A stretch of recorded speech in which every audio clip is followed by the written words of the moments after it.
Good evening. So we're going to kick off our Districting Commission meeting. We're going to start with the roll call. Simone Tarver, Present.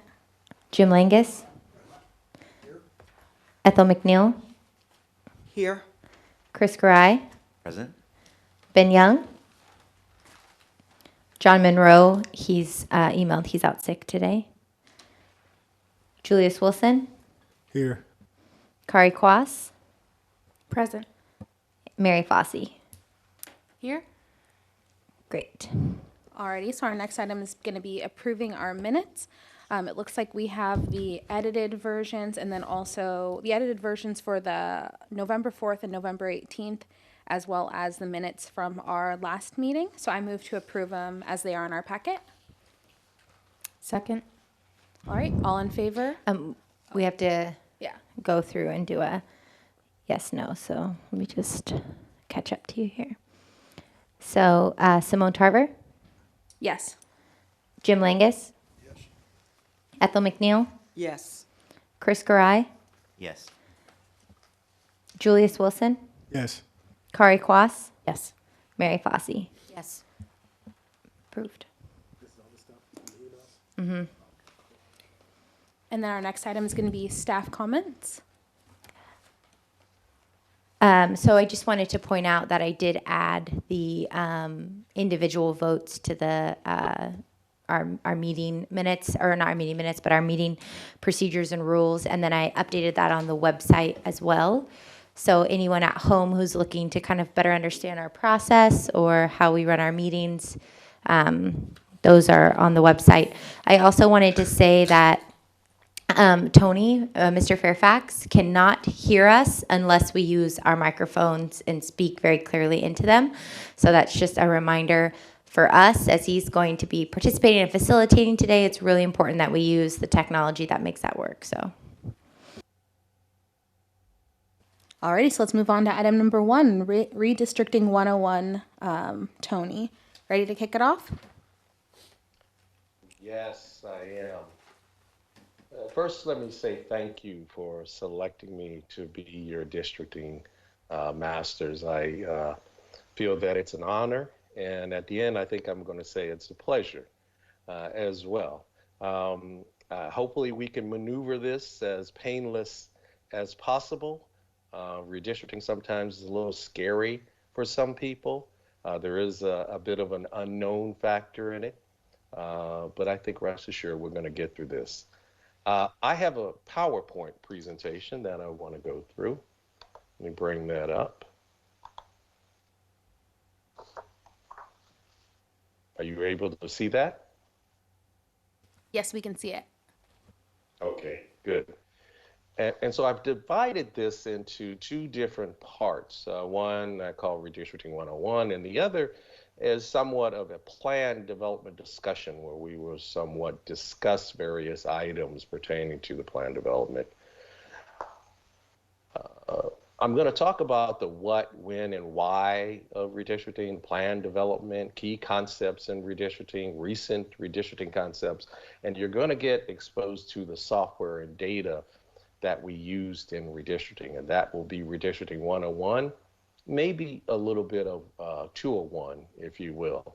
And then the second part, there aren't any slides, and they show you a maptitude presentation, but there aren't any slides, and we are going to have, I guess, a little discussion on these items. Plan development choices, actually some public input, how we're going to do that, dissemination of plans, solidifying districting criteria, and then selecting initial district cores, and I'll talk a little bit more about that when we get to it. And so feel free during this process to just ask a question. I'm hoping that this will take 30 minutes to maybe a little more than 30 minutes because I've added some things that make this from a generic to a more Everett centric presentation. So maybe a little more than that, but hopefully not too much more. and I just want to add, after this, I will get the presentation and I will also put that online and I'll email it out to all of you so that you can review this after. We just didn't have it finished to have printed today. Excellent. What is redistricting? I think we all know now that it's a redrawing of boundary lines. And when does it occur? It occurs every 10 years, usually directly right after the decennial census. And that last part is the why. Why do we redraw district lines? Well, we adhere to something called one person, one vote, where we're trying to adjust the boundaries to equalize population inside the districts. I'm going to not go into detail on these, but I thought it would be a good idea to throw some of the court cases that pertain to modern day redistricting. And the reason why I say modern day redistricting is that most of us have heard about the original gerrymandering, where the word came from. That was in 1812. And so that was over 200 years ago. However, modern day redistricting really kicked off in the 1960s.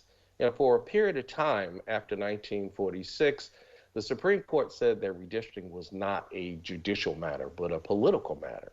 And so what that meant is they left redistricting up to the politicians to basically monitor themselves. And so that came to a head in 1960s, where the state of Tennessee and others had not redrawn their lines since 1901, 60 years. So you can imagine what occurred, a growth that occurred from 1901 to 1960s. You literally had districts that were side by side each other, one maybe 10, 15,000, another maybe 1 or 200,000 in population. So the court stepped in and said, okay, redistricting is a judicial matter. And so we're going to get involved. And you have to equally populate these districts. And so there was a series of court cases that occurred in the 60s and 70s that actually led us to the equal population standards that we have here. And I'll get into a little more about this a little bit later. There are some other court cases that I think are important and critical. One called Thornburg versus Jingles.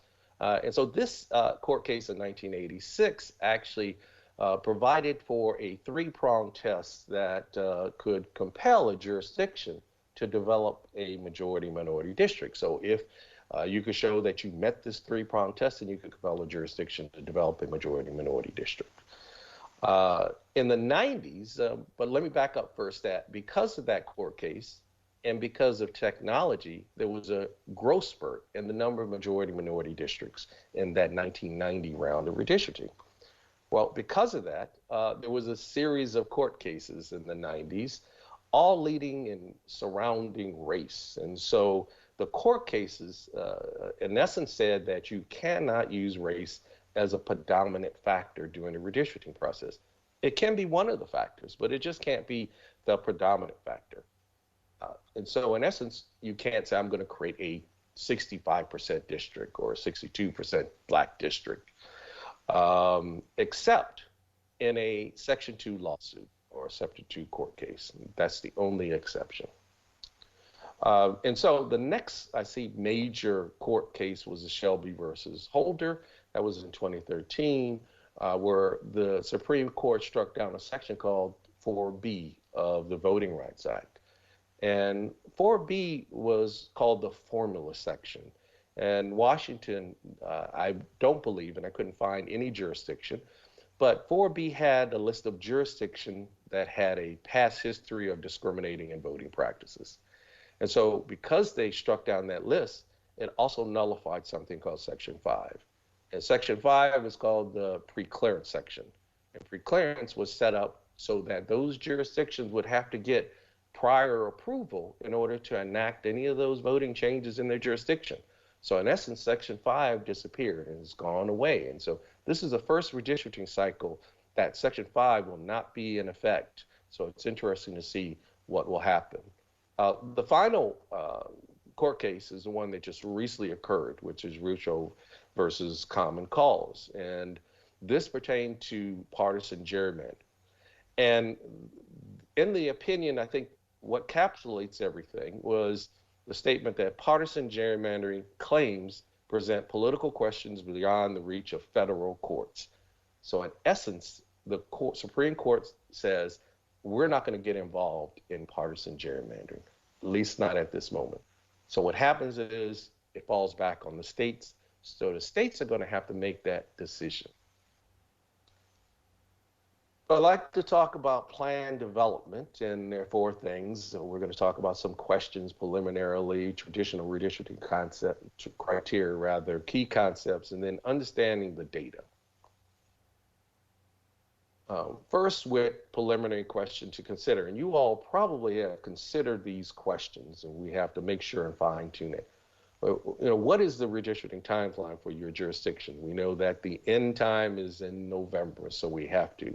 But what are other factors involved? At the end, I have some suggestions for what I would call phase one of this particular effort for timeline. Questions like when are public forums be presented? You all have thought that through, not with specific dates and times, but know that they're going to appear on the time schedule. And when does it have to be approved as well?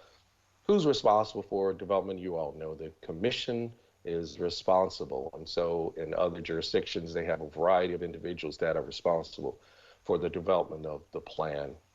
How does your jurisdiction develop plans? Well, what software do you use? These are questions that you would ask. And you all have really answered these questions. We're going to use software called Maptitude for redistricting. And I'll talk a little bit more about that a little later. And what form can you submit a plan? So if the public could submit a plan, what form is that? And then finally, what is the redistricting criteria? You all have defined the criteria. We'll discuss that as well. And then how are you going to develop a plan? You've decided to have a commissioner, you've hired a district masters, and you're going to develop with input from the public. So all of those are excellent ways and processes that I think you can use to come up with a fair plan. Was there a question? All right. The first thing, traditional redistricting criteria, you all have probably heard of this. These are sort of the rules of the game of how to develop a plan. You can't just start grabbing areas and putting them together. There are certain rules that are in place that you have to follow, at least have to follow in principle, let's say. There are always exceptions to the rules. And so I'm going to go through all of those different criteria. The second one, we don't need to focus on mostly. This has to do with partisanship and partisan competitiveness and symmetry, which I think is something that is growing, and we don't have to focus on that because that doesn't pertain to us in this particular case. Well, first, let's talk about equal population. And so this pertains to that one person vote, one vote, the equal population guidelines that grew out of the late 60s and early 70s with all those court cases. And so there's something called an ideal population size. And you calculate the ideal population size easily by dividing the total population by the number of districts. And so in this particular case, we're using the 2010 population. So the 2010 was 103,019. You divide 5 districts, and you end up with an ideal population size of 20,604 people. That's the ideal that we're shooting for. However, out of those court cases grew something called deviation.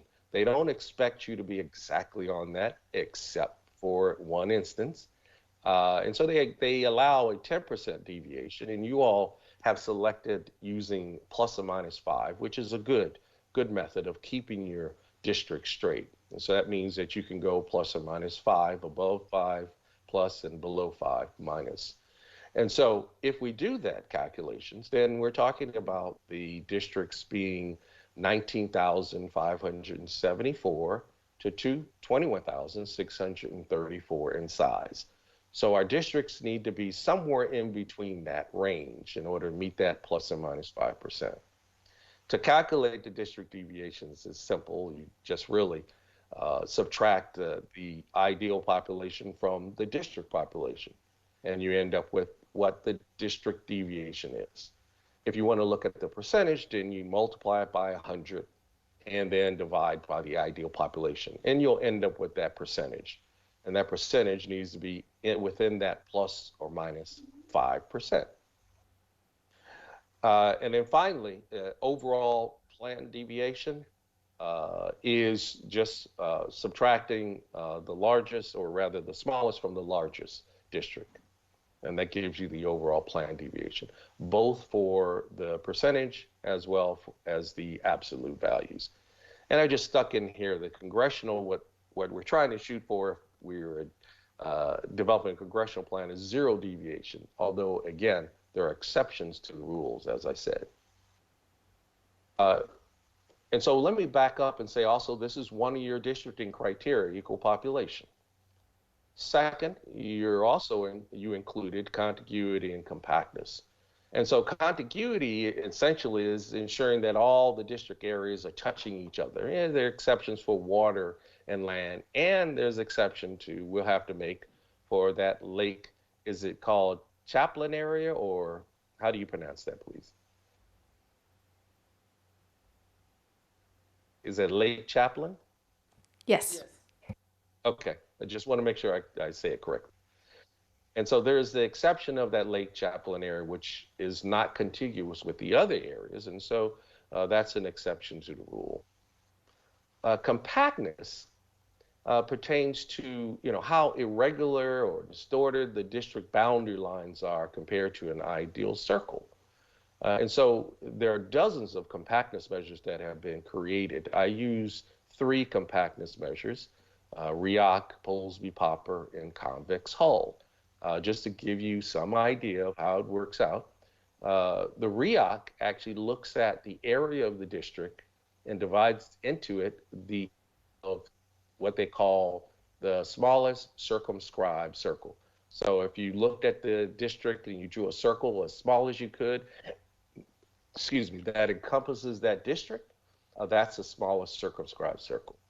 And that ratio is what that compactness measure for REOC is. Polsby-Popper is another compactness measure. And by the way, these are probably one of the, or 3 of the most popular, and that's why I select them. You compare the area of the district to the area of the circle with the same perimeter as the district. So if you can imagine you had that district and you stretched it on out to a circle, that's the circle that you would actually compare it to.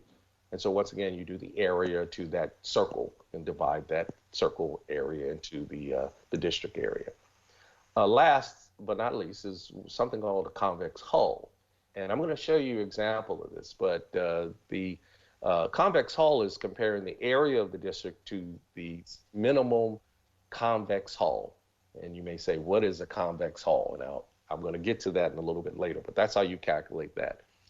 The reason why you use 3 or more is if you have one compactness measure and just use one compactness measure, there are biases somewhat built into these compactness measures. So you don't know if you're using the bias, if it's really a non-compact, or is it just being biased. If you have 2 compact measures, then suppose you have one that indicates a little bit less compact and more a little greater compact. Well, how do you make the decision? Well, you have a third one at least. You have an odd number, just like you all have 9 or on the commission to break that tie. So I thought I'd show you just an example of compactness. And so this is an old version of the city of Rocky Mount, North Carolina. And if you notice, there is a little area, I don't know if I can get my pointer up, a little area over here that's not contiguous, but that's part of Rocky Mount, North Carolina, or was part of Rocky Mount, North Carolina, let's say. Just like Lake Chaplin is. It's not connected. And so when you run your compactness measure, let's say, for example, REOC, we're looking at that district area, but we're looking at that area that also includes that annexed area of Lake Chaplin and this particular area that's in Rocky Mount. So you can see that you have to have that circle encompasses. And so one of the things that I'm going to suggest is that when we run compactness reports, that we actually run 2 reports, one with that area included and one without that area included, to get a real idea of the compactness measurement for the particular district, because we're going to assign Lake Chaplin to some district area. The next is what I call that convex hull. people like to say, the analogy is if this was a three-dimensional object and you wrapped a rubber band around it. So if your district was a three-dimensional object and you wrapped a rubber band around it, you see how it goes from edge to edge to edge as though it has a rubber band around it. And in essence, you compare that district area to the area of this polygon that's created. And so that's the convex hull compact submission. Another traditional redistricting criteria is political subdivision boundaries and communities of interest. Insofar as possible, you shouldn't split political subdivision boundaries. Now, I noticed in your district criteria, you said don't split them at all, I believe. And so we will talk a little bit about that. And I probably understand the reason for that. Communities of interest, this, is becoming more and more important because districts are evolving into more of communities, if you will, instead of just districts beside themselves. And so because of that, we're understanding communities of interest more and more each year and each decade with additional data that's being provided. But communities of interest is probably one of the most ambiguous aspect of the traditional redistricting criteria, because the idea is to maintain or preserve these commonalities of interest or areas of interest within each of the districts. And so it could be income level, it could be education, housing, employment, health, or some type of concern or issue. The neighborhood is the most common. So we think of neighborhood and neighborhoods when we think of a community of interest first. And I will say that I looked at the survey that was taken, and neighborhood by far was the major community of interest that I think the citizens that took that survey selected. So that tells us, that guides us in what we should do with developing the plan. Now, with the traditional redistricting criteria, there are trade-offs. And so improving equal population may split political subdivisions. You may have to actually split subdivision to get a closer population to that ideal population size, or it could split communities of interest. Minimizing political subdivisions may increase population deviation or reduce compactness. Improving compactness may split political subdivision because you're trying to get that circle or rectangle or whatever you're trying to improve on, the shape. Or it could split communities of interest or increase the equal population deviation. And preserving communities of interest may split political subdivisions more and increase population deviations.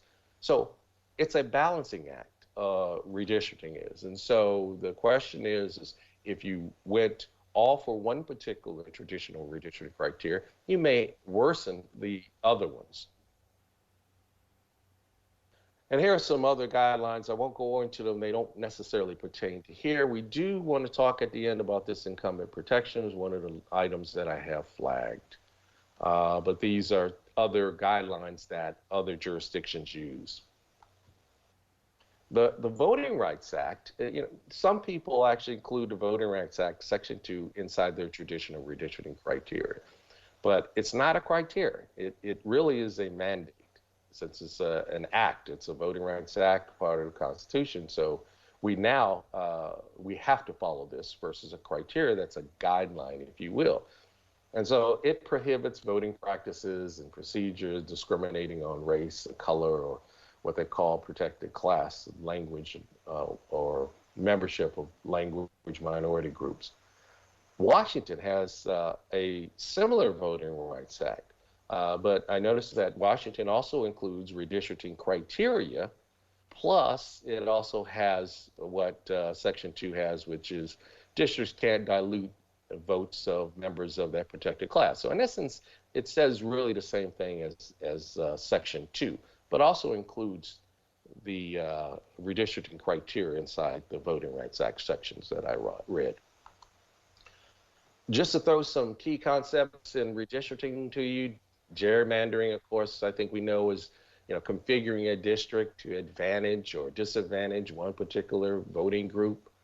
Vote dilution.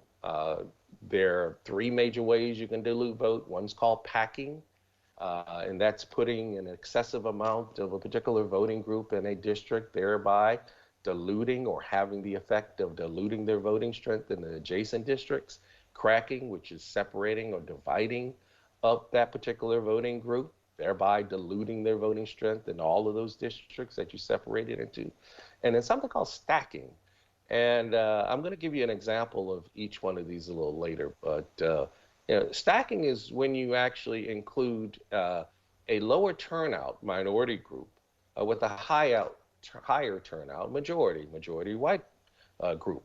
And in essence, the district may appear to be majority minority, meaning it's above 50%.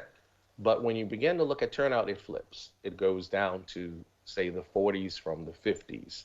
So that's called stacking. And of course, majority minority is 50% voting age population. We use now many times citizen voting age population now a lot. Coalition district is where a minority group will team up with another minority group to be in the majority. Each one by themselves are not a minority. It's sometimes called a minority opportunity district. A crossover district is when you have a minority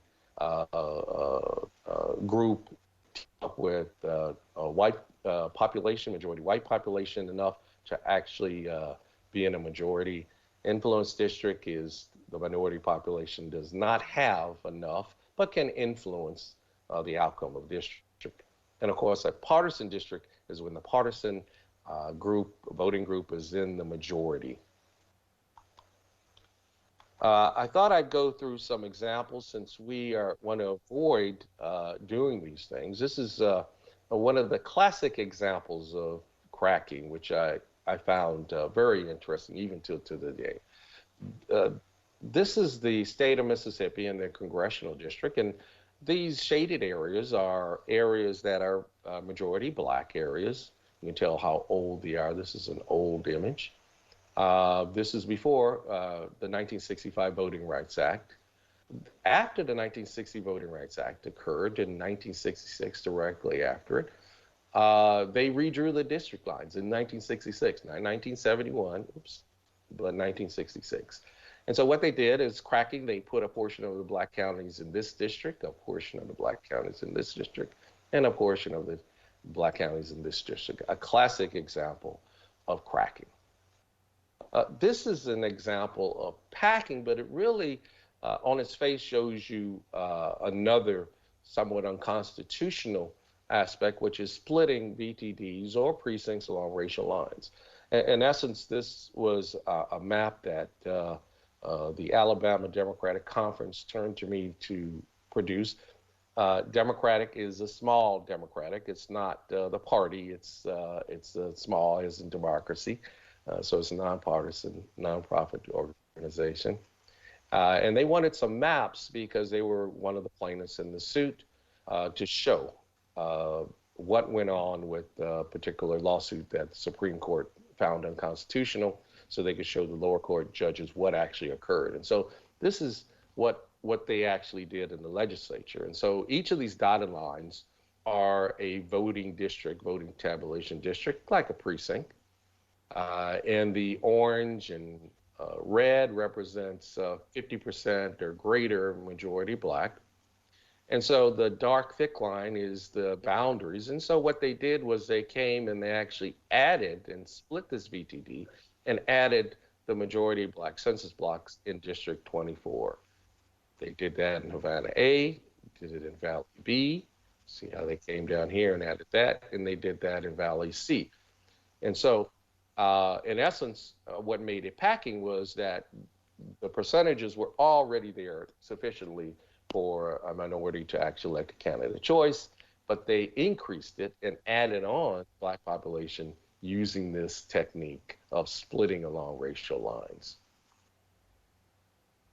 Finally, this stacking example, I thought stacking was over, but nonetheless, this year there was a court case in Mississippi where they created a district that was barely 50, 51%. At first face, you wonder, why is it irregularly shaped? And so what they did was they included, again, areas of low black voter turnout with areas of high white turnout. And the district was, on its face, a majority black district, but in essence, once you looked at turnout, it flipped. It was under the percent, it was in the 40-some%. And another clue was you had districts that surrounded it that were 60% or so.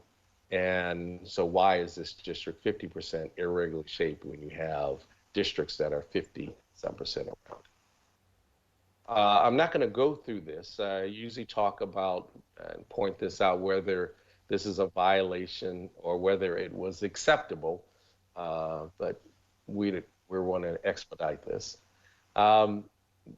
This is just a quick show of the configuration from a majority minority district in Louisiana that went through conversion after the Supreme Court cases in the 90s, after those predominant race court cases of the 90s. And so Louisiana had 2 black districts, it now has 1, and the reason is it went through these configurations.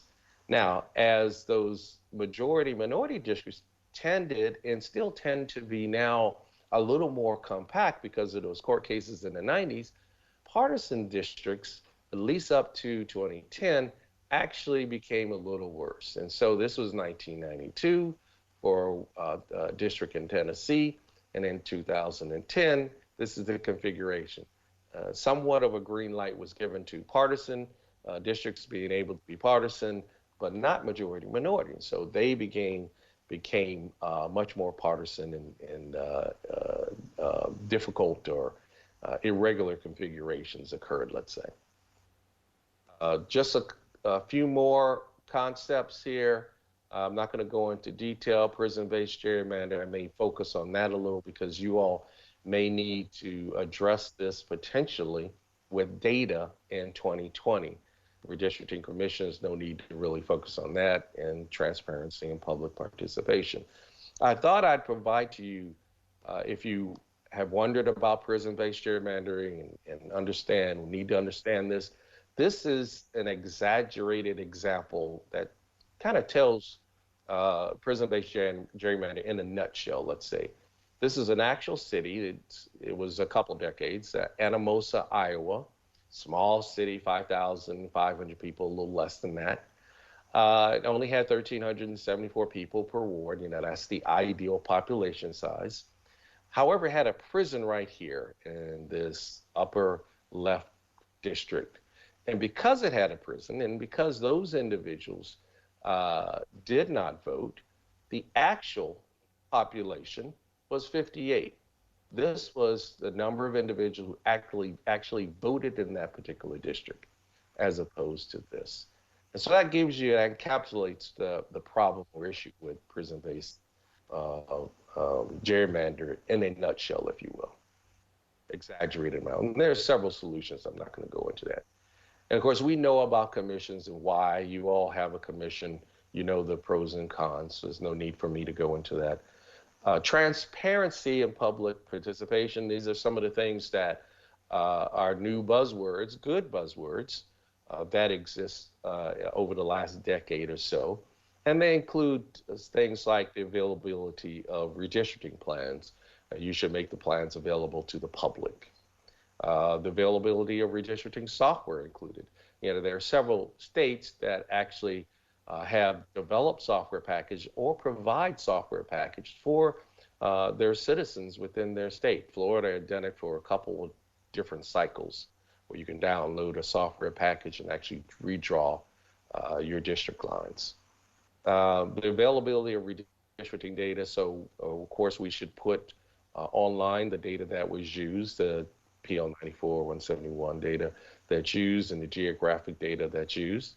And then, of course, clearly documented redistricting criteria. What did you use? What was the criteria for drawing the district, so that everyone knows and can follow if they wanted to. And of course, all of the tools that are needed. Some jurisdictions, like I say, go from the software all the way to the data and providing that type of information and data and software. Just to quickly go through redistricting data, there are two sets really that's necessary. You have the population data and race data, and then you have geographic data. Population data is PL 94-171. That comes from the Public Law 94-171, as I mentioned in our discussion a month and a half ago. And you sometimes use the CVAP data, the Citizen Voting Age Population, that comes from the American Community Survey in order to understand the racial data, to get more current racial data, let's say. Election data, if allowed, some jurisdictions allow it actually, and some actually don't allow it. Everett, as far as I can see, says that you can use it only in compliance with this Chapter 113 laws of 2018, which from my read is in essence analysis that you would do to determine whether there is some violation or some problem and issue. Of course, they have to allow you to actually use election or partisan data for that purposes. Socioeconomic data, we'll look at some of that. American Community Survey, most likely, and any other data that can be provided. The city may have data that is specific to the city itself. And of course, geographic data uses something called TIGER. It's been around now for almost 30 years, let's say. Topographically integrated geographic encoding referencing lines is what they call it. These actually are the census geographies that have been created. Redistricting software ties everything together. We have to have that. We are using Maptitude for redistricting, although I have ArcGIS, and we may use that for presentation since ArcGIS desktop actually allows for pretty professional presentation maps, so I may use it for the map, the final maps, let's say. But it's still undetermined, let me say that. It is used by consultants and governmental bodies. It's a high-end software package. It's costly.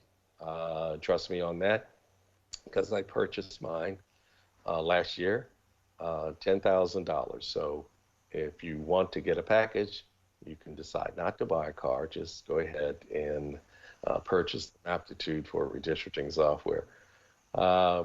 There are web-based packages. Esri is coming out or has come out with online version this cycle. Days Redistricting, this was an ex-Microsoft executive, decided to develop a free package, open source. I believe he's going to do it again this time. And then the Public Mapping Project, I was, I guess, honored to sit on the first technical advisory board to shape this particular mapping project. It was open source. Colleges used it in developing software package in the last redistricting cycle. Just a quick overview of the PL94 so you understand that. You're starting in 2000, you could select multiple race categories. Prior to 2000 rather, in 1990 and before, they were mutually exclusive. So they forced you to select black or white or Native American, Asian. They forced you into selecting one particular category. You could not select multiple, but after 2000, you can. Because of that, you now have 63 different race categories. And so you have now white and black and American Indian and Native American, Asian, and Pacific Islander. And then you have other. But then you have, besides those 6, you have the permutations of those. So you have white and black, and you have white and Native American, and black and Asian. And so you have 57 of those, all adding up to 63 different race categories.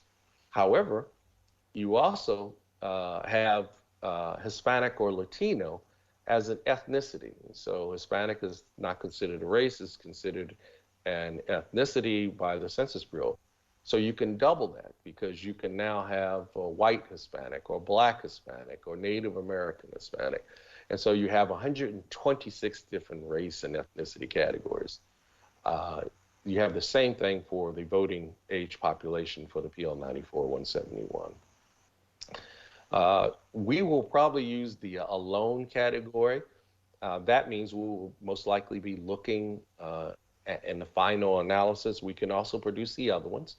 But the alone category is the person or persons that selected single race. So persons that just selected black or just selected white or just selected Asian.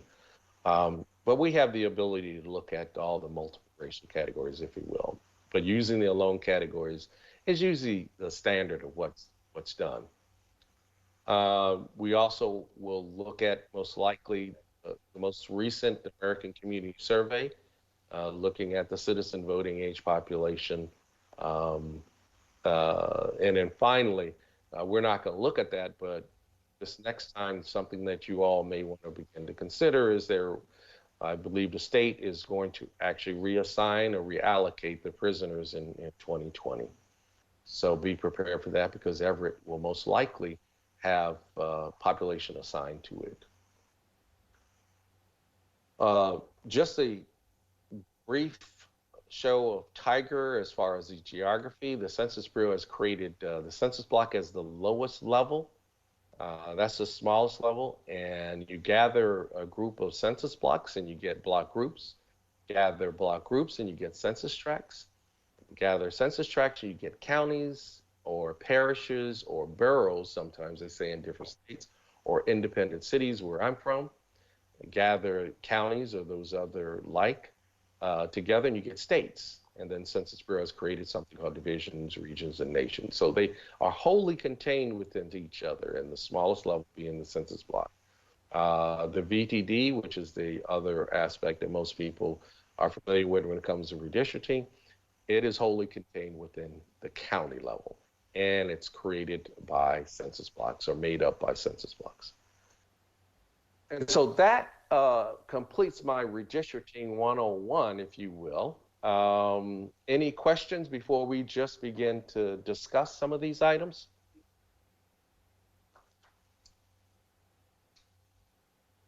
I think I don't hear any. I think you all want to leave, and I don't want to belabor your time here. No, I And don't think so, anyone has any questions. Excellent, excellent.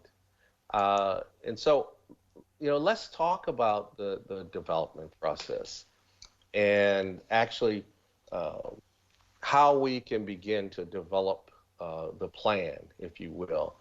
Over my years of drawing and developing a plan, you can break this into three major categories how to start. Since we do not have a plan to modify, we are starting from scratch, really. And so the first way that we can draw and develop a plan is that you start with one particular area and one particular location. And it could be for some reason, like it's the most popular or the most populated area, or it could be some voting rights issue, because usually majority minority districts are the ones that you develop first, so you don't actually do anything unconstitutional to them. But then once you finish with that first district, you could move to the adjacent district. And then once you're finished with that, you could move to the next adjacent district, or a district that's adjacent to that, and so forth and so on. And so you could complete the plan that way. A second option is that you can start with a location very similar to what I said before, and then move to another particular area. It could be not adjacent, but it could be anywhere in the jurisdiction, and begin to develop that, and then move to another area. And it's almost, I won't say a random location, but in essence, you're not using the adjacent district as a guideline. And then the third option, which is really the option that I'm suggesting, which is to establish in the beginning some sort of district cores, if you will, some core areas of the jurisdictions. So once you begin to establish those areas and establish those cores, then it's just a matter of modifying or expanding those areas or dividing those areas to actually complete your district. And so those cores theoretically will have rather some commonality associated with them. And so you'll want to make sure that they are cohesive in one sense or another. Now, things are not going to be perfect, and so occasionally you have to add an area that may not be exactly appropriate for that area, but the area has to go somewhere. It's one of those situations, as a matter of fact. And so my recommendation is to use this district core. And I'll show you an example in the end of what I'm somewhat referring to. The second is the public input process. And so the question is, when do we provide input to the public? And I think in your schedule, I think in your timeline, I think you have the public forums, I think on the tail end. And that's fine, and we can do that. But you may be able to interject public information up front when it comes to these district cores that I'm talking about. So we may provide input into where these areas should be. And again, that's up for discussion of which process and how we actually execute that. The third is public dissemination of the plans. How are these plans going to be disseminated to the general public? And as I mentioned before, I believe a month and a half ago, I noticed you have a website or a data hub. That is one way of ensuring that the plans can be delivered or disseminated to the general public. Most jurisdictions have a web page that they actually provide the information, the plan and information on, and that's the way most jurisdictions would do it. Solidifying rather districting criteria. For the most part, you all have decided on your districting criteria, except there was one that I noticed in the documents and the literature, and that was determining whether existing incumbents' residents will be considered. I didn't see where you made a decision on that.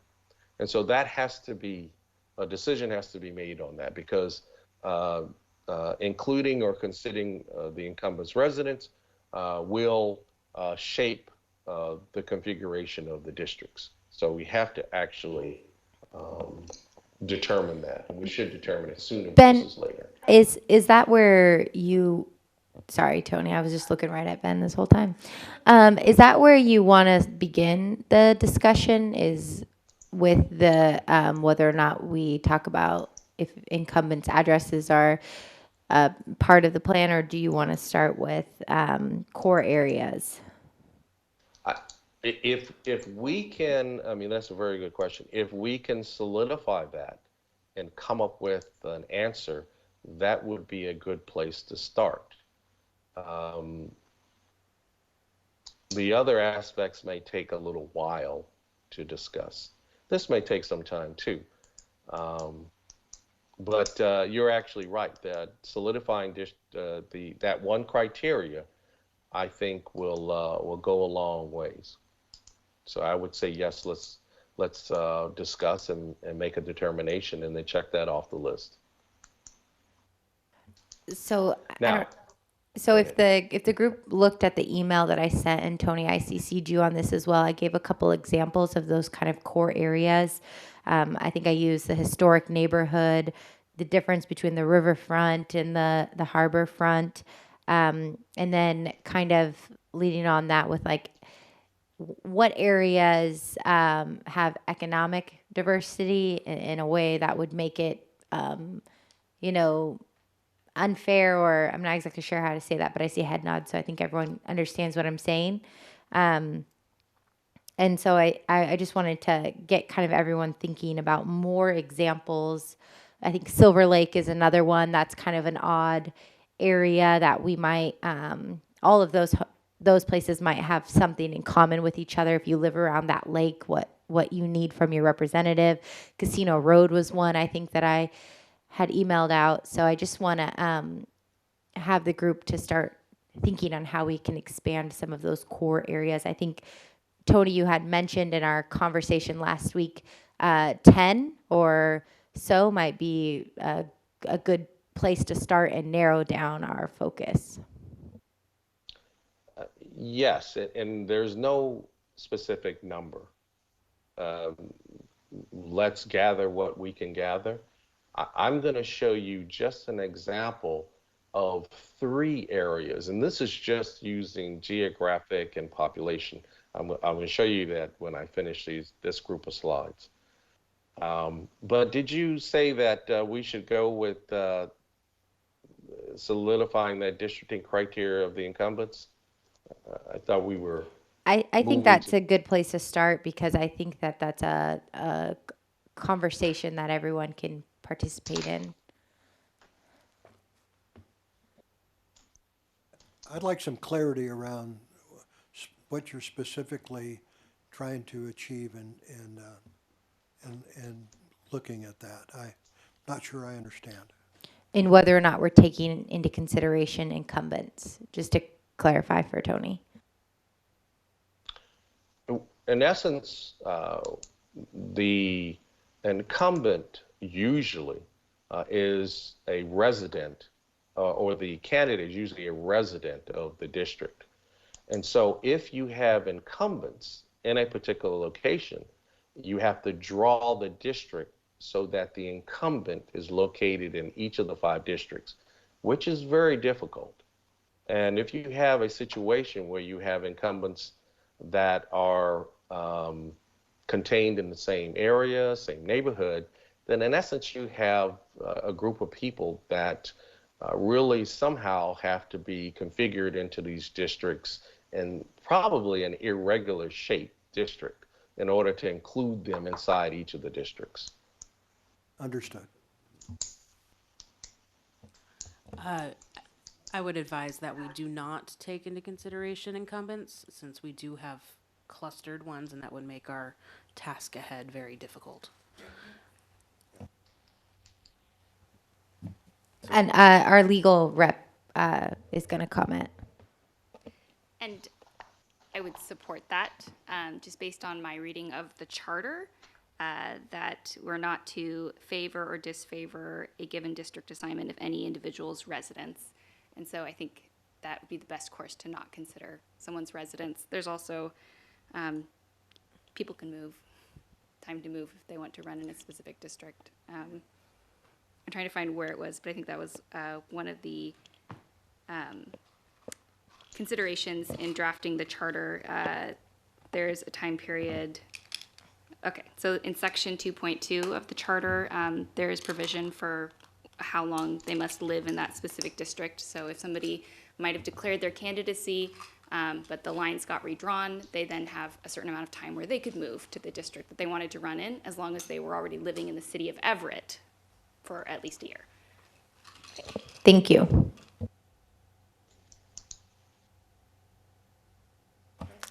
I was going to say, does this need a motion? Because it seems like there should be a vote on this. If so, I would move to not include or consider the incumbents' addresses in this process. Can I ask a question first? Go that way. I want to. We have to second it first, right? No, we wouldn't second it. It would be open for discussion then. So I second the motion. Now you. Okay, so Tony, in my mind, and I'm guessing in everyone's mind, that concept sort of runs counter to what we're even trying to achieve. Is there any positive or benefit to considering that we might want to think about? The only positive benefit that I can think of, and let me just say this, I concur with what you all are saying.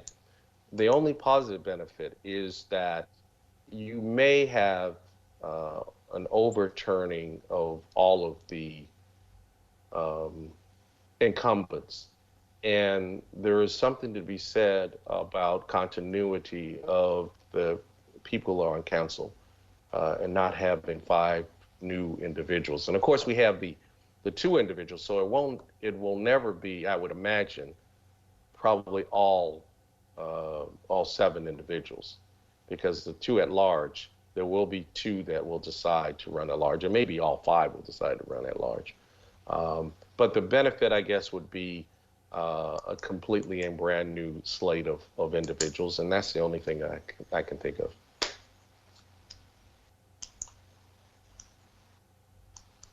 But I concur that you, in this first districting plan, that you should.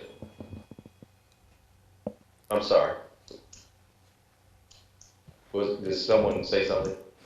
No. Okay, I'm sorry. I concur that with this plan starting out, you should start out with a fresh plan. What you're doing is really establishing the cores of the district cores of this districting plan or the jurisdiction that may last quite a bit, and you want to try to get them right. And so that's why you don't want to be hamstrung with anything like that. Are there any more questions or discussion on this? Okay, so we'll go for vote. So Simone? So the motion is that we're not considering, so voting affirmative would be agreeing that we're not going to take it into consideration. Correct. Okay, yes. Yes is a new plan. No would be consider the incumbents. So then, yes.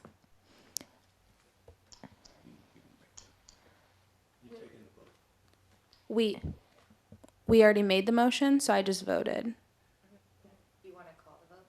Oh, okay. Okay. Mary Fossey? Yes. Kari Kwas? Yes. I don't know why I'm blanking on your name. Julius Wilson, I'm sorry. Yes. Ben Young? Yes. Chris Garay? Yes. Ethel McNeil? Yes. Jim Lingus? Okay. It's unanimous. So that's a unanimous decision. So great. So that was easy. Good. Great. So does that mean we'll move on to the core areas conversation, Tony? Yes. And so I would like to show you all, oops, let me go back to that at the end.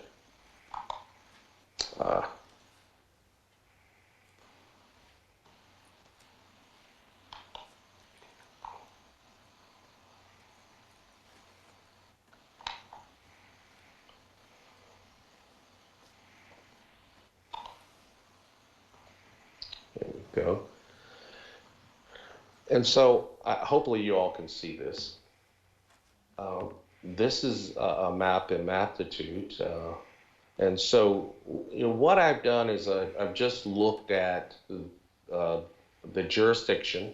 And in this case, I looked at the VTDs, precincts follow VTDs. We'll talk a little bit about that. Can you enlarge the map without the number side, just so if we're looking at that map, just push the square? Is that going to make it bigger? You just want to just see the map? Yeah, it's just a little small on our screens. Okay. Is that helpful? Is this a little better? Yeah, a little bit. Thank you. I know. Okay. And so what I did was, of course, it doesn't include Lake Chaplin, but what I did was I noticed a couple of things. One of the things I noticed was this. These these colored areas represent the neighborhoods. And so I noticed that up in the north, this is actually landlocking, if you will, this area up here. And so you have to split it if you want to actually go through. If you do not split it, and this becomes an area, and now let me say that I have not looked at any socioeconomic data, we haven't looked at any communities of interest to see if these go together, but this represents almost an ideal population size using the VTDs, hopefully similar to the precincts. I'm going to check that out. And so it's 22,000. Remember, 21,000 something was what we were looking for. 20,000 rather is what we were looking for. And so each of these color areas represent the neighborhoods. And so, as I mentioned before, this is using VTDs, which are precincts in essence, and it does split neighborhoods. So we're going to split some neighborhoods if we do not split precincts, which I believe is what the districting criteria recommends and demands for. But this area almost is landlocked, so this area may be locked in unless you split this this neighborhood rather. And so that's one of the first things I notice is that is it that this area is a must if they are if there's some commonality between them that they share and they should exist in the same district, because you cannot get to these other neighborhoods without going and splitting. So that's one thing. The second thing I noticed is this area down here. And I noticed this area where this particular highway, I believe this is Boeing, is it Boeing Parkway or something like that? Boeing Freeway. Freeway, there you go. Boeing Freeway. This actually represents almost a demarcation of the same thing on the northern end, but on the southern end, that almost includes two districts.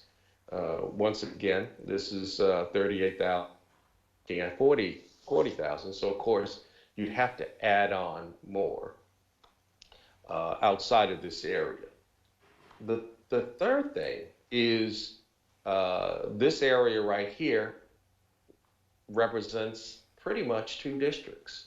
It's 42,000, remember, we're looking at close to 42,000 to actually be ideal. And so we have three areas that are almost naturally geographically situated.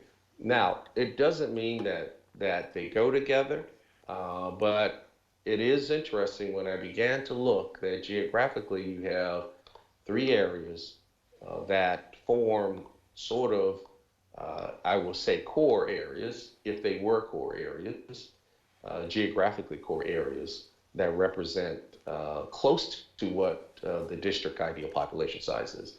And so I wanted to show you that and throw that out at you. Again, this is looking at nothing, no socioeconomic data, nothing, no commonalities, communities of interest, but it is interesting. It may turn out that it flows into a situation where we actually have something situated like this, where you have a northern end, northern district, southern two districts, and sort of mid or central city district, if you will, districts, if you will. Any comments on that or anything that you see that is, let me put that back up, that you see that's out of place or any thoughts? I think that this is something that we should take a screenshot of. You can email it to me. I can send it out to the commissioners, and they can have a good look at it with their pens and kind of figure out, how they feel about the natural boundaries. It kind of seems to me like I want to get really close to it and see where those lines that really are. What do you guys think? How specific is he wanting responses right now to this? At this particular moment, I just wanted to actually show this to you so you can begin to think about it. If you have other core district areas to suggest, I think we all ought to consider them. That said, let me show you. Are there any questions? Because I want to show you something else. I do have a question. You are saying that in the area that you're calling that first natural district, if you split those, because we're talking about the Bayside versus the Riverside, if you split those, that would go into Port Gardner neighborhood. Is that what you were saying? Close to what I'm saying. If we wanted to actually have a district, let's say, come down this way, we will have to split Port Gardner a decent amount, because the only way to connect this area to this area is to go right through Port Gardner and connect with some areas down here. Same thing over here. If we wanted to actually split and go down, we'd have to split Port Gardner and to come down, say, from Riverside down to Glacier View or Lowell. We have to do that. Based off of So the yes, presentation you gave as well, I felt like it kind of almost said we're not allowed to split the neighborhoods. Is that true? So then how would we be able to split Port Gardner? well, we're going to have to split neighborhoods some way. One of the things that I think you all included in your districting criteria was not to split precincts. And so I think that's paramount. And I believe you did that because you didn't want to actually reconfigure or readjust your precinct lines right now. I imagine that's the reason why you didn't want to split precincts. But one of your criteria is draw district boundaries that follow existing precinct boundaries. And so that, I assume that's the criteria that I'm going to be working on, or we're going to be working on, unless you tell me otherwise. If we can split precincts, then we can split precincts. But I'm assuming that when I read draw district boundaries that follow existing voting precinct boundaries, I'm assuming that we're not going to split precincts. Flora's gonna comment on that. Okay. So I don't really have the answer about that. So we don't draw the voting precincts. These are like being in the Everett 22 voters precinct or something. That's has to do with state level. So we don't get to change those. And I think the reason for keeping them, I think David Stallheim had more of that information from the county, and it relates to like mailing out ballots and having people have the same representative, as their neighbor. So probably we could follow up with David Stallheim about why the county had requested that of us. Deal. Right.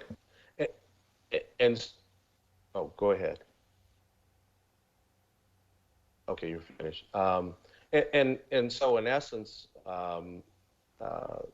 we will be drawing at the precinct level.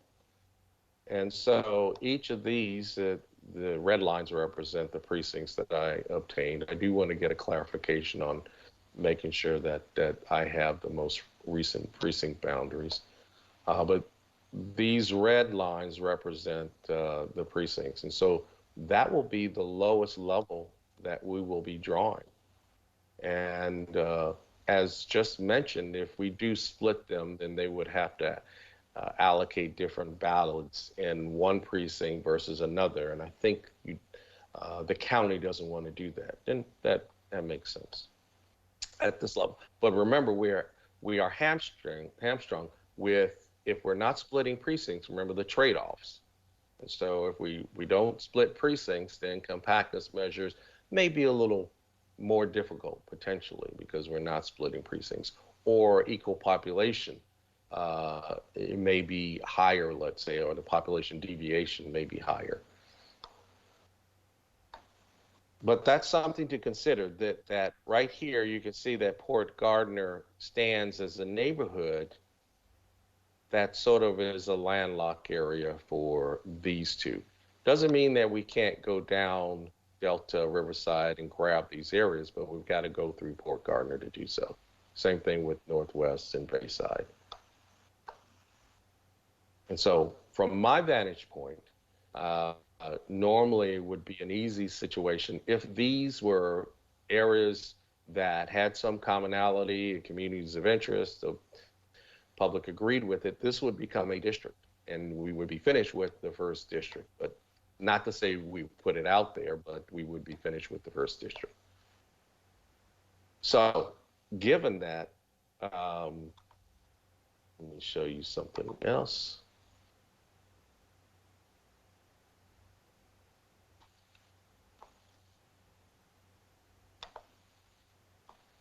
the suggested next steps, which is, and I probably should have mentioned this prior, we should research data and have data out there before we actually come to any conclusion on the district cores.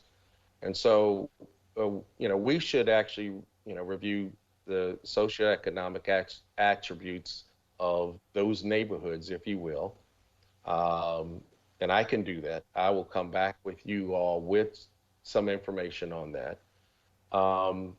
We should potentially engage the community to determine the communities of interest, and then review and also provide different aspects of landmarks, parks.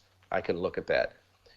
Prior to deciding which specific cores we would want to use. Doesn't mean that we can't start establishing the cores, but making that final determination, we should have data available to us to make that final decision, if you follow what I'm saying. And so here are some suggestions. I could look at the neighborhood socioeconomic. Potentially, once again, we should engage somehow either community organizations or state that we were referring to the survey that was taken to obtain the communities of interest. And I'm not sure that the survey actually had that much detail. And then finally, if there are any other relevant aspects or that should be included, the commission can provide some of those all to be added to make that determination. Then once we have all that information, then we actually would select the district core areas. And there are three different aspects of this, three different choices, if you will, rather. We could choose multiple areas and submit it to the public so they can actually choose. We can allow the public to choose the areas, meaning that we're asked for suggestions, or we can have the commission, shouldn't be commission, sorry, I called you committee now. The commission select the areas and then, propose it to the public. And so these are three different sort of options that we have that you all can actually choose from. One being choose multiple areas and have the public sort of view it, if you will. The second, having the public provide input on the input on the areas. And the third is actually having the district committee select the areas. Then we move directly to a draft. And I think I didn't say that the last time. So those are the three different options that I think we have on the table. And then we would begin developing the initial draft. And then here I just have some suggested timelines. If we did decide to do this, January, February, we'd be researching that particular area. So in January and February, we would be looking at data, basically. We're trying to pull out data to make a good decision, basically, on these core areas. We select the core areas either at the beginning, and there's some slush here, either beginning of February or closer to the end, but we actually begin to make a decision based upon the areas and the data that we have. And then we begin, I call this sort of phase one, we begin drafting the plan somewhere around March or early March or whatever, March 1st, or if things take longer, maybe it's later on in March. And so those are suggested next steps that we do. Can you provide some clarity around core areas? You're not talking about draft districts. You're talking, No. I'd like to make sure we understand your definition of core areas. Right. The core areas are one of two things. Let me go switch back. The core areas are one or two items. I consider these sort of core areas, if you will. They could be areas ready for us to actually draw two plans in here, maybe have to cross over, two plans in here, maybe have to cross over, and one plan, of course, that's already done, but we'd have to figure out how to adjust this to bring this in within deviation. The second type of core areas is just a specific area, meaning that you may say, okay, this is the industrial park area, and we want to make sure we keep that intact. Okay, this could be, and I'm just making this up, a well-established old neighborhood, and we want to make sure this would happen to be the neighborhood area that we want to keep these intact for some reason. So there are geographic regions that should be together for some particular reason or rationale. And the rationale that I used was solely geographic and population. So I haven't used any socioeconomic data, I haven't looked at any communities of interest, but from that, I came up with these 3 areas, only looking at that, because they just made sense geographically. I don't know whether they match together here. I don't know whether these can be 2 defined districts. Same thing. I don't know whether these are 2 defined districts. But from a geographic and population point of view, this is a logical sequence of areas to actually select. I don't know if that answered your question or got you more confused. So I guess my question is, what is it that you need from the commission today? Do they need to decide if which process they're going to use, if they're going to select the core areas, or if the community is going to select the core areas? And if so, how are we going to go about that? Is that what you need today? We have about 15 more minutes, and so I'd like to make sure that we give you the answers you need so that you can move forward with the work you need to do. Yes. Definitely after we spoke, I came up with the conclusion that we did need data. And so what I'm suggesting is that we need data and input actually to make a ultimate decision on the district cores. So one, I think an agreement that we do need to collect data and have data available for us to make a decision. That's one decision point.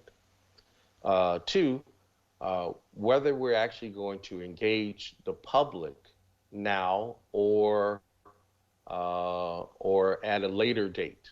And engaging the public now would be engaging them on where they think these core areas should go. Those are 2, I think, pieces that I would need relevant information on. Selecting the district cores, we're not going to do that probably for I think that another month. I think that it's clear that selecting the cores is not a conversation we need to engage in, but if we're going to engage the public now, and if Correct. so, how? And so from my vantage point, is this a good approach to actually use? Should I go out now and try to obtain socioeconomic data on the neighborhoods? You all provide input on other aspects, including the district cores. And the second one was whether there should be some engagement with the community to determine these district cores. I think we've discussed this in the past, and I think we all came to the conclusion that we're here to represent the city and that we would probably tackle those initial criteria. That would be my vote, is to continue on that path. As far as the research, I would say yes. I'd be in favor of Tony seeking some socioeconomic attributes, and then I'd suggest maybe we could put our heads together to put a list of initial communities of interest in relevant areas.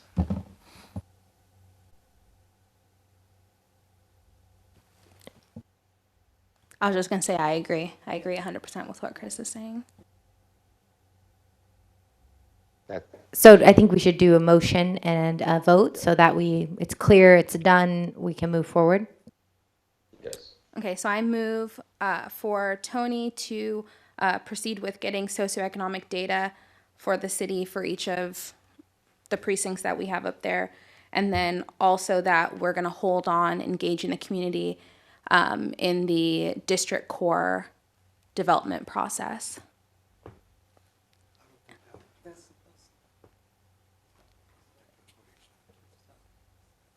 That we're not going to engage the community for this process right now? Let's do two. Break it into two. So the first thing you said, and then we'll do the second. Okay. I move that Tony can proceed with getting the socioeconomic data that we need to determine the district cores. I second the motion. So, Simone, yes. Mary Fossey, Yes. Kari Kwas, Yes. Julius Wilson, Yes. Ben Young, Yes. Chris Garay, Yes. Ethel McNeil, Yes. Jim Lingus. Yes. Okay, and then part two, we're going to hold on, I move to hold on engaging with the community at this stage for determining our district cores. So, is that not what we want to do? I second that. Okay, now we're open for discussion. I thought that what Chris was saying was that we were going to represent the district and represent the people in selection of the cores at this point.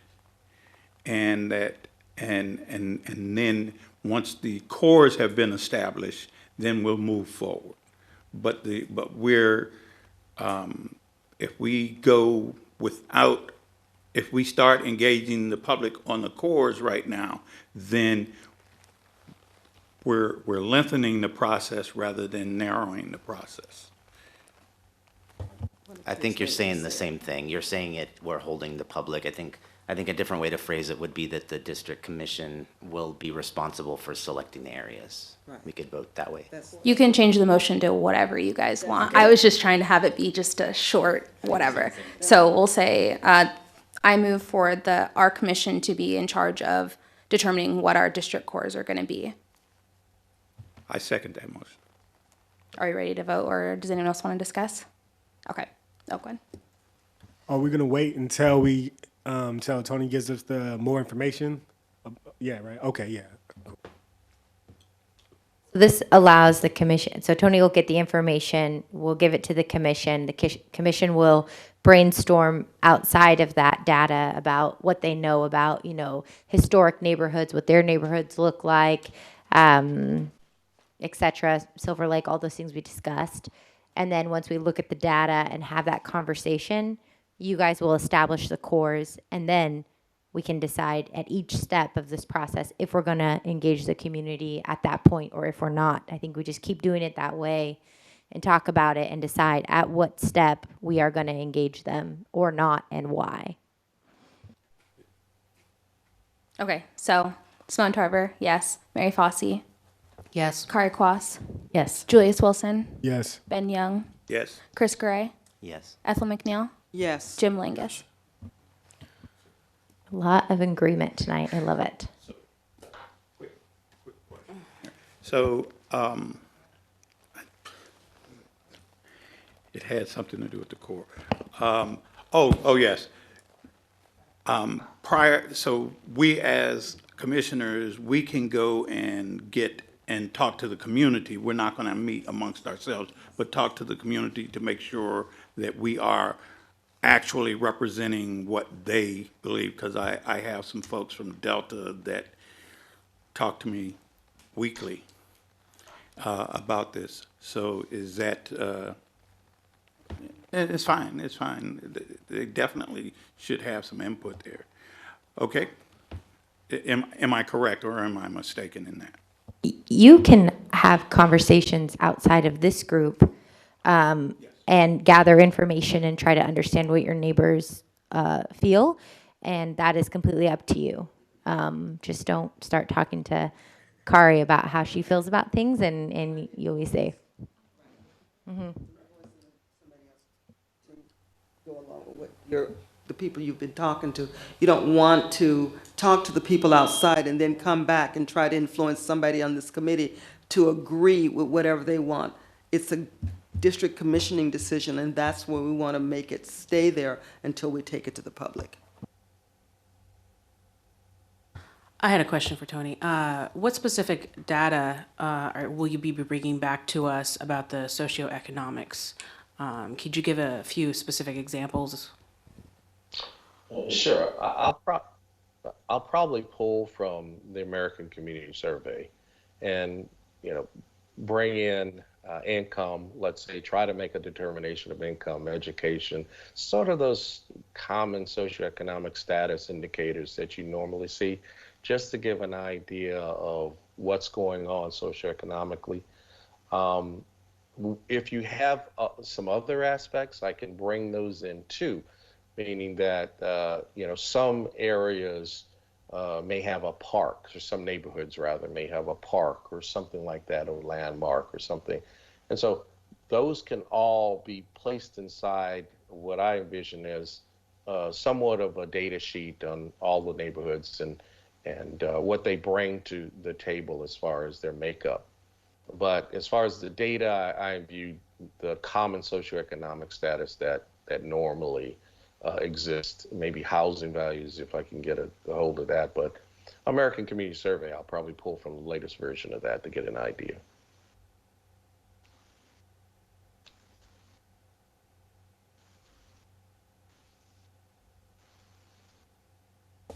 What does the timeline look And like on that?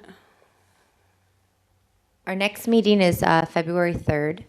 And so if we decide we're not ready to come back together at that time, we can. How long do you think it will take you, Tony, to have data that the group can look at? And I think, you know, February 3rd is too late. I think that they need a few days to go over it and kind of sink their teeth into it and think about, because I think it will change perception of what we think is happening in neighborhoods versus what the data shows is happening in neighborhoods. And I think that we'll all need time to process some of that. So what do you think is a reasonable timeline for that? I completely agree. So you said February 3rd is the next meeting? Is that too early? I let me see. I would think that you would need a week to look at it. That would mean I would have to get it to you by the 27th. I think I can do. I think I can do that. Okay. Get it to you by the 27th, And and then you can distribute it out to give people a week, and then we'll talk about it on that third. Yeah. great. And should everyone come to that meeting as well with their own list of, like we're talking about, you know, landmarks, parks, historic things, and or neighborhoods that they think kind of naturally belong together? Or should we come to that meeting clean without those things? You know, ideally, the way I envision it is somehow finding some way to get that information to me. Oh, And we can just then, have you know, everyone I'll, email me what your, take a couple days, put it in just one, either just a regular email. I can export that into an Excel sheet. Let me know what the neighborhood is and what it is that you're kind of thinking about. And we can, I'll put it into an Excel sheet and ship that off to Tony. I also think the Lake Chaplin, I think you might mean Silver Lake. Because Lake Chaplin's not in Everett, is it? Am I crazy? Is it? There's no, there aren't voters or residents at Lake Chaplin. But it is in Everett. Well, it's up. Feels like it's in Up Monroe. in Salton Basin. And it's Yeah. Everett property, yeah. Okay. Is that an Everett? But is it, okay, so that's, we own it, but nobody lives there. Makes sense. I'm like, what? Somebody- This whole time I've been thinking about that, like, I Maybe don't folk- understand. We may have some staff that will reside there, but no voters. Yeah, okay. No voters there.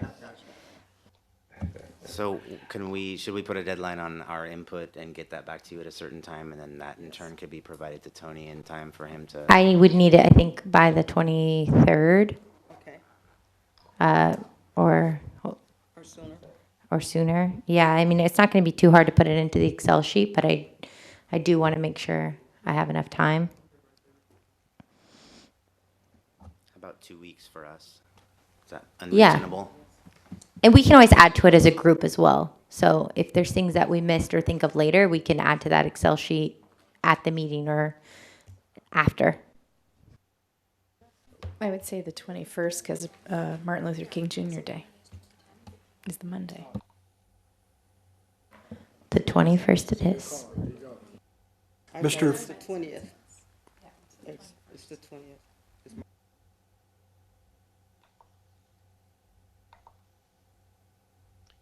Fairfax? 21st data to Nicole. With respect to your graphics that you're going to be providing Nicole, that she'll be circulating, will you provide some rationale for the committee that corresponds to your graphic or the exhibit, other than just the graphic itself? Can you provide some written commentary? Yes. On the map?